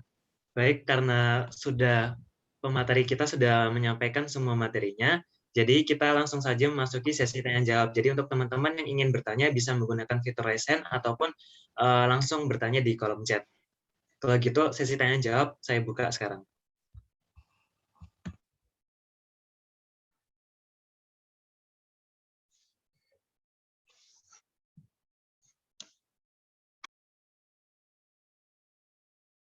Baik teman-teman, jangan lupa untuk mengisi link absensi yang sudah diberikan oleh panitia di kolom chat ya. Baik, ada pertanyaan dari Mas Doni Bagas, dipersilahkan. Selamat pagi, terima kasih Kak atas kesempatan yang diberikan. Perkenalkan, nama saya Doni Bagas. Saya sekarang lagi menempuh pendidikan D4 Jaringan Telekomunikasi Digital di Politeknik Negeri Malang, dan kebetulan juga double degree di Shandong University juga, kayak kakak-kakaknya. Di sini saya yang interest banget tadi sama yang Kak Indira sama Kak Gumawa yang bisa, Kak Indira yang bisa lanjut lagi S2 di Cina gitu. Nah, aku mau tanya, apa itu namanya, kita itu emang bisa itukah ntar kalau seumpama pengen lanjut S2 di sana, itu apakah sangat memungkinkan untuk bisa gitu. Kita yang mahasiswa double degree, di mana kan beda dengan cerita Kak Naila tadi ya, yang di Indonesia mungkin dibantu dengan dosen-dosen yang ada di Politeknik gitu. Nah, ntar kan kita di semester-semester akhir, di mana yang seharusnya tuh struggle kita buat dapat S2 tuh kita lagi ada di sana gitu, lagi ada di Cina gitu. Nah, mungkin gimana sih perbedaannya gitu antara Kak Nela tadi sama Kak Indira? Apakah kita juga punya sama-sama kesempatan yang gede juga buat dapat Chinese Government Scholarship ini meskipun kita double degree di Cina gitu? Terima kasih Kak. Baik, saya persilakan untuk pemateri menjawab pertanyaan. Terima kasih atas pertanyaannya. Untuk sebenarnya kalau kita dari S2 di sini, habis itu mau melanjutkan S2, kalau di kasusku kan, aku S1-nya di Shandong University of Science and Technology, S2-nya juga di sini gitu. Itu kesempatan kita untuk mendapatkan S2, maksudnya untuk mendapatkan S2-nya dulu ya, itu sebenarnya tuh sangat mudah seperti itu. Apalagi kita melanjutkan dari satu universitas ke universitas yang sama. Itu sangat mudah seperti itu. Jadi kesempatannya itu besar sekali. Dan untuk kasusku kemarin, kan aku udah pernah nih kuliah di China untuk S1-nya ya. Habis itu untuk melanjutkan S2-nya, untuk mendapatkan Chinese Government Scholarship seperti Kak Naila, itu sebenarnya itu susah seperti itu. Soalnya untuk Chinese Government Scholarship itu diutamakan bagi mahasiswa yang belum pernah studi di China kayak gitu. Nah, untuk aku S2-nya itu aku dapat dari Shandong University Scholarship atau University Scholarship sama dapat Local Government Scholarship. Nah, untuk kedua beasiswa ini, kalau misalnya aku dari SDAS lanjut ke SDAS lagi, itu kayak otomatis dapat gitu loh. Yang penting track record kita waktu S1 itu juga baik kayak gitu. Jangan sampai kalau misal S1-nya sukanya bolos, habis itu nilainya sukanya remet gitu kan. Nah, itu mungkin agak susah ya. Tapi kalau misal track record kita dari S1 ya rajin-rajin aja masuk kelas, habis itu nilainya juga ya mestinya bagus tapi nggak bagus banget, itu kesempatannya besar kok, tetap besar kayak gitu. Jadi jangan khawatir sih kalau kataku. Apalagi dari satu universitas yang sama melanjutkan itu untuk kesempatannya itu besar banget kayak gitu.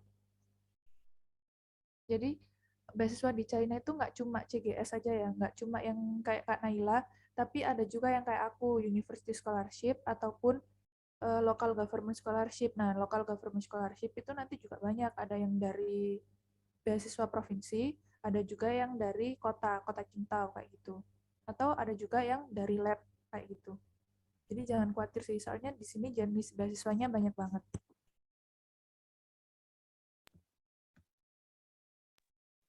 Kakak izin menambahkan dikit. Apa itu namanya, kalau gitu berarti apakah benefitnya hampir sama Kak antara yang Kakak dapetin local government sekarang sama Chinese government gitu? Mungkin kalau ada pun beda, apa perbedaannya gitu antara kedua beasiswa tersebut? Oke. Kalau itu untuk local government sama University Scholarship itu sama-sama bebas UKT sama bebas biaya DOM. Jadi kalian nggak usah pusing bayar UKT sama bayar DOM lagi. Tapi emang mereka itu nggak menyediakan living cost atau biaya bulanan. Kalau CGS kan mungkin biaya bulanannya dapat 3.000 yuan ya. Nah, kalau local government atau university scholarship itu mereka nggak menyediakan living cost. Tapi nanti ada beberapa lab itu kalau kalian datang tiap hari ke lab, bantu research, bantu ya istilahnya kayak bantu penelitian dosen gitulah. Itu biasanya kalian per bulan itu nanti dapat uang saku dari lab tersebut. Kalau nggak gitu, nanti setiap tahun local government scholarship itu kayak menyediakan lagi, tapi kayak beda gitu loh beasiswanya sama yang udah kita dapat sebelumnya. Jadi per tahun nanti kita bisa dapat uang kayak misal 5.000 yuan. Kalau nggak salah kemarin aku dapat itu 5.000 yuan. Nah, itu terserah nanti bisa kalian buat apa kayak gitu. Itu sih perbedaannya yang kayak beasiswa Kak Naila yang CGS sama beasiswaku kayak gitu. Baik Kak, terima kasih Kak. Sama. Baik, kemudian untuk pertanyaan selanjutnya dari Mbak Galuh Bunga. Pada Mbak Galuh Bunga dipersilakan.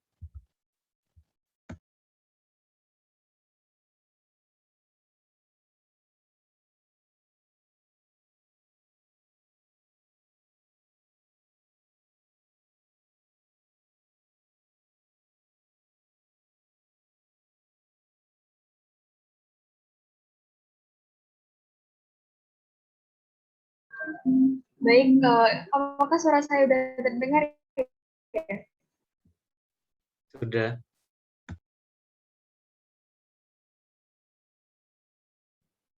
Baik, terima kasih untuk kesempatannya. Izin bertanya, sebelumnya perkenalkan nama saya Galuh Bunga Pertiwi, saya dari jurusan akuntansi, prodi D3 akuntansi.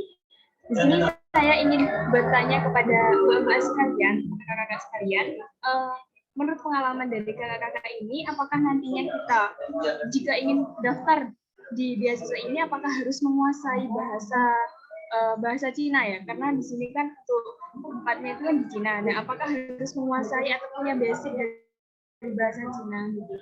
Ataukah nantinya setelah kita sampai di sana itu kita ada pelatihan bahasa atau seperti apa? Terima kasih. Baik, saya persilakan kepada pemateri untuk menjawab pertanyaan.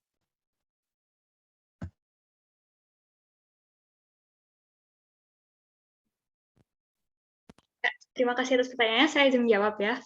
Untuk kita sendiri, sebenarnya kita nggak diwajibkan untuk bisa bahasa Cina dari awal, karena kan tadi seperti yang dijelaskan oleh Dira, kalau misalnya ada dua pilihan program, kita mau pakai English Talk atau Chinese Talk, tapi kan kalau misalnya kita, pasti kan kita milihnya English Talk. Nah, nanti di sini waktu kita masuk ke S2, pembelajaran ataupun meskipun mau misal mengulang S1 gitu, itu pasti ada di awal itu kalau untuk S1 ada 2 tahun, biasanya mata kuliah Chinese.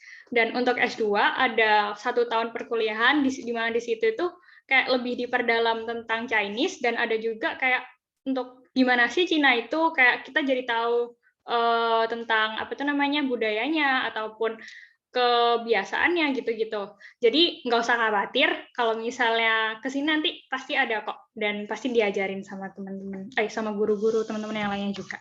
Terima kasih. Mungkin ada yang mau yang ditambahkan?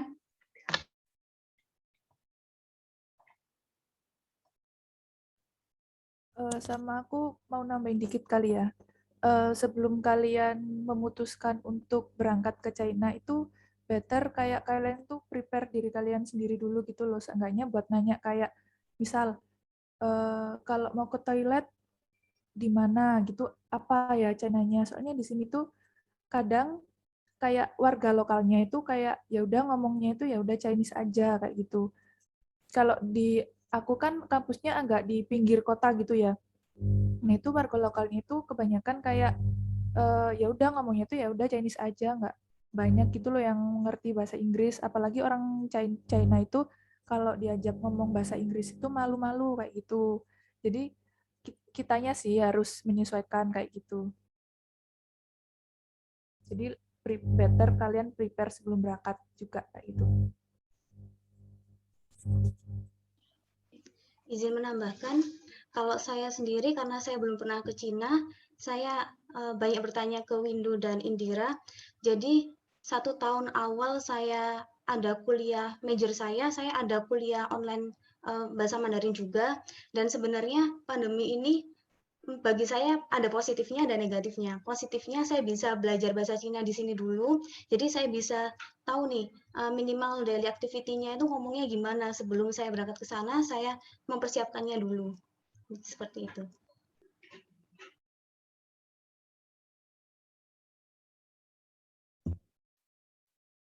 Baik, kepada Mbak Galuh, apakah cukup atau ingin pertanyaan? Baik, terima kasih kakak-kakak sekalian. Jawabannya sangat motivasi sih. Semoga bisa. Baik, kemudian untuk pertanyaan selanjutnya dari Mbak Adinda Sania. Kepada Mbak Adinda, saya persilahkan. Baik, terima kasih atas kesempatan yang diberikan. Di sini saya ingin bertanya kepada Mbak Indira sama Mbak Bindu. Jadi Mbak Indira sama Mbak Bindu ini kan dari program double degree. Itu kan Mbak Indira sama Mbak Windu dapat beasiswa local government scholarship kalau nggak salah. Itu udah tahu waktu di Indonesia atau pas kita sampai ke Cina kita baru tahu dan kita baru nyari-nyari beasiswa itu. Terima kasih.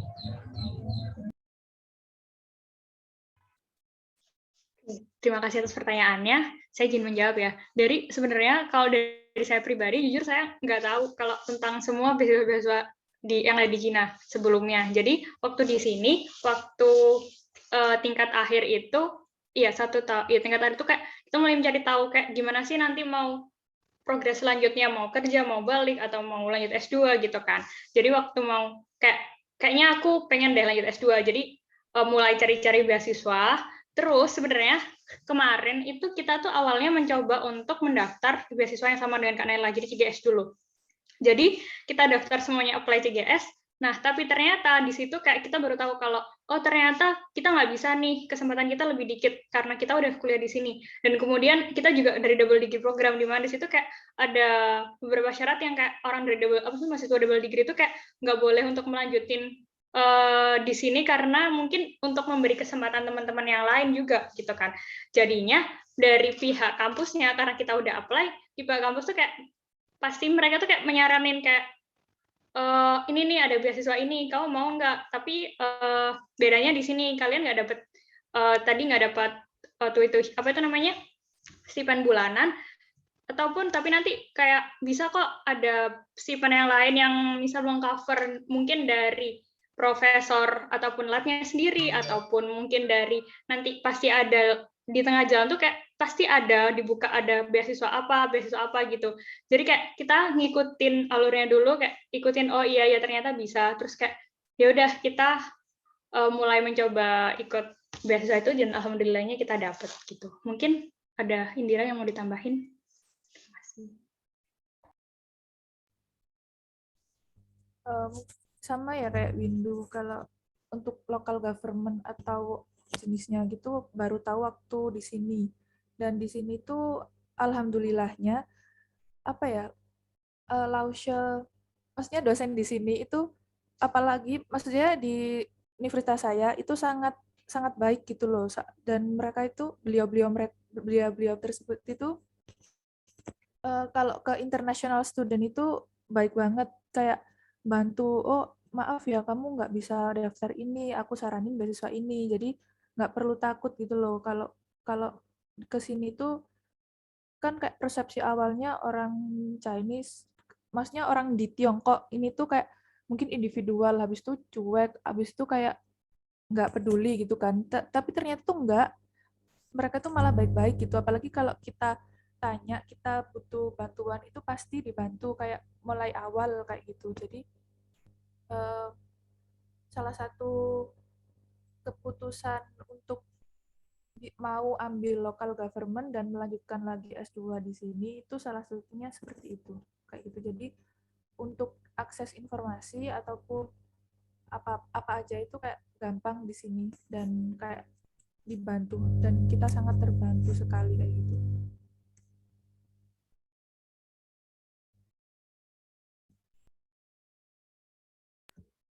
Baik, kepada Mbak Adinda, bagaimana? Apakah sudah cukup atau ingin menanggapi kembali? Ingin sedikit menambah. Jadi waktu Mbak Windu sama Mbak Indira S1 itu datang ke Cina dulu, terus baru nyari beasiswa itu. Iya benar kayak gitu.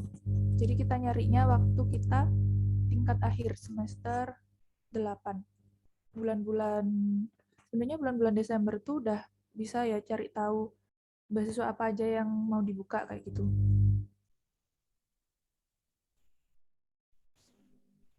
Maaf sebelumnya.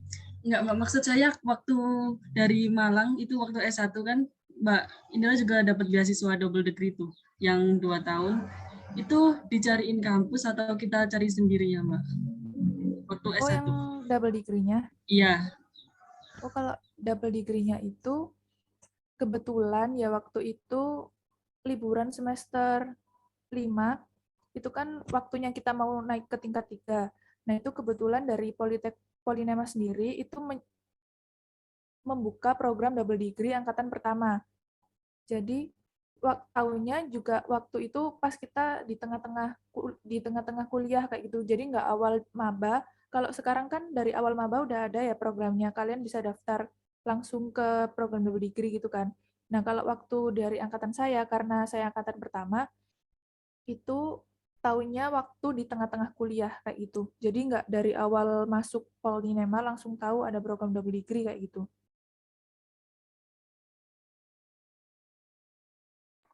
Apakah kurang jelas? Wah, aku mau menambahkan ya.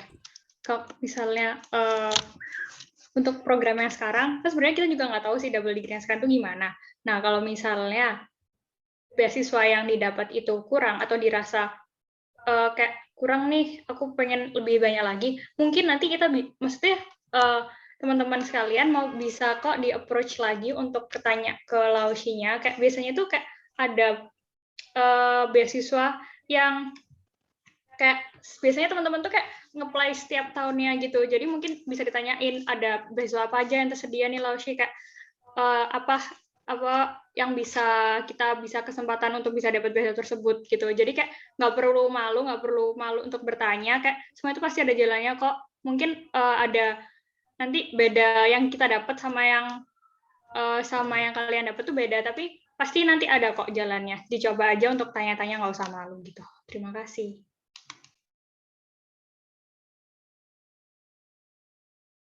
Baik, terima kasih atas jawabannya, Mbak Windu dan Mbak Indira. Baik, mohon maaf kepada teman-teman karena waktu sesi tanya jawab sudah berakhir. Namun teman-teman jangan sedih karena jika ingin bertanya atau ada pertanyaan yang ingin disampaikan, teman-teman bisa bertanya melalui grup Telegram yang sudah disediakan.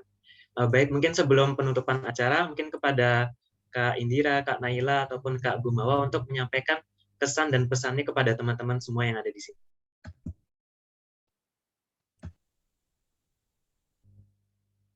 Oke, mungkin aku dulu ya.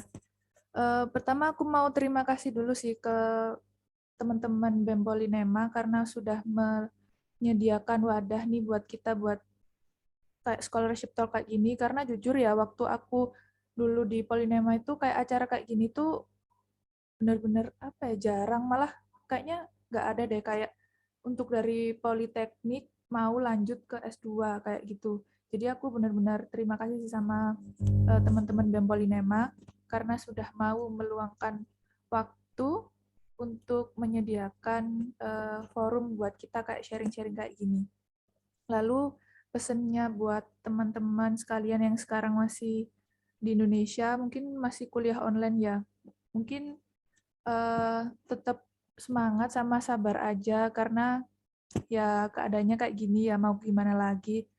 Pasti berat sih buat teman-teman buat kayak kuliah online, nggak bisa langsung masuk, nggak bisa ketemu teman-teman, nggak bisa kayak habis kuliah main sama teman-teman, ngopi mungkin.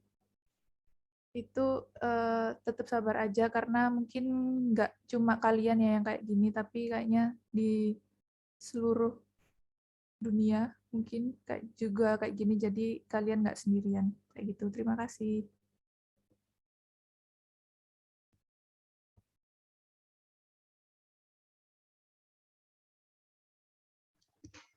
Oke, izin menambahkan ya. Untuk kesan dan pesannya menurut saya kembali ke quotes saya tadi, it's going to be hard, but hard doesn't mean impossible. Jadi setiap ada kesempatan, jangan takut untuk ambil. Dari awal saya mau ambil itu, saya takut karena saya belum ada sertifikat TOEFL atau HSK. Tapi dengan tambahan sertifikat lomba nasional maupun internasional, saya yakin di situ akan membantu. Jadi jika ada kesempatan apapun itu, jangan takut untuk mencoba. Kalau gagal pun masih bisa tahun depannya mencoba lagi. Jadi nggak ada yang nggak mungkin gitu. Seperti Windu dan Indira, sampai sekarang mereka bisa struggle di China, kuliah di sana. Bahkan mereka bisa melanjutkan S2 dengan beasiswa di sana. Jadi tidak menutup kemungkinan untuk teman-teman juga bisa seperti kita ataupun lebih. Jadi jangan patah semangat, setiap ada peluang atau kesempatan, dicoba dulu.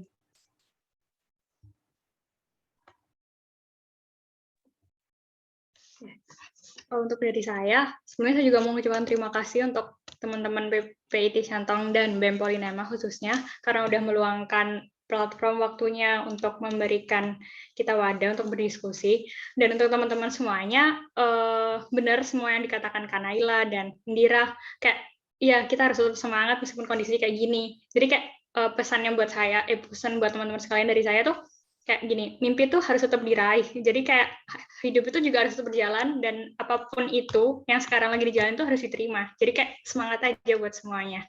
Terima kasih. Baik, terima kasih kepada Kak Indira, Kak Naila, dan Kak Windu karena telah menyampaikan materi yang sangat bermanfaat bagi kita semua.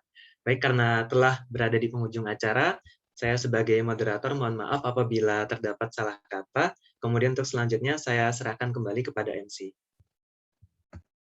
Baik, terima kasih Muhammad Dito Afrizal selaku moderator kita pada siang hari ini. Terima kasih juga semua narasumber yang penyampaiannya sangat-sangat keren. Semoga dapat menimbulkan manfaat untuk kita semuanya. Oke, untuk acara selanjutnya yaitu foto bersama. Kepada Kak Nihlah, saya persilakan. Oke, semuanya bisa tolong nyalain kamera ya. Kita bakal foto dulu nih.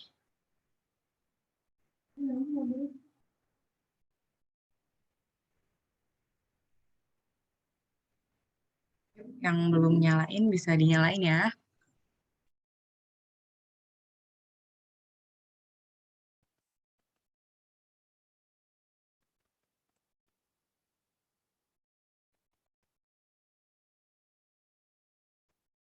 Ya, masih ada yang mau nyalain lagi kah ini?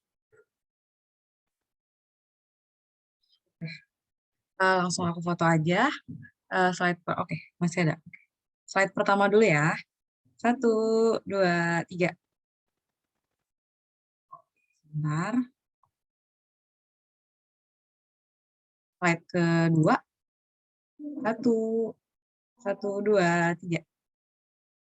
Oke, terima kasih teman-teman semua. Saya kembalikan ke MC ya. Oke, terima kasih teman-teman semua atas semangatnya untuk acara hari ini. Semoga dapat manfaat. Sebelum acara ini ditutup, saya punya satu pantun. Ya, pagi-pagi pergi ke Chang'e, pulang-pulang bawa bingkisan. Cukup sekian acara hari ini. Semoga penuh manfaat dan juga buat berkesan. Terima kasih atas semuanya. Wassalamualaikum warahmatullahi wabarakatuh.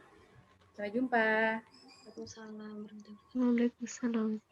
Semua. Terima kasih teman-teman.